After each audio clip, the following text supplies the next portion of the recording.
Ancora una novità discografica qui a Cantiamo Napoli, una nuova uscita, quella là di Raffaello, qui presente qui a Cantiamo Napoli. Ciao Raffaello, come va? Salve a tutti e ben ritrovati. Che bello vederti. È un grande amore, ma baciarlo solo adesso vuoi. Come state? Noi bene, tu Io- stai benissimo, sì, insomma, mi si sono vede. svegliato da poco io. Si vede? No, Tranquillo? Sì, tranquillamente. Come stai tu? Bene. A posto. Meno male. Allora parliamo un È attimo uscito di questo nuovo ecco, album, Tanti amori.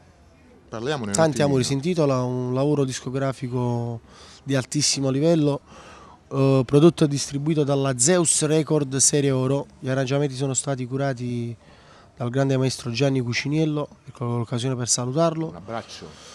Un abbraccio forte, si tratta di 12 brani tutti quanti inediti, tutto da ascoltare. Mi raccomando, comprate il disco originale, Sicuramente, perché perché l'audio c'è tutto del un altro masterizzato si sente Eh. e poi ci dici vendere il CD originale. ascolto. La canzone che ci fai ascoltare invece quest'oggi? Sto ancora indeciso tra tante perché sono tutte quante belle, però forse Masetti stringe, ma vedo, Masetti stringe comunque, sicuramente. Allora, se non è sei, ma se ti stringo, ma è un'altra canzone, l'importante è che sia sempre tratta da questo Tanti nuovo amori. lavoro discografico di Raffaello. E noi salutiamo il nostro pubblico da casa, le tue fan, i tuoi fan, dicendo: cantiamo Napoli! Cantiamo Napoli.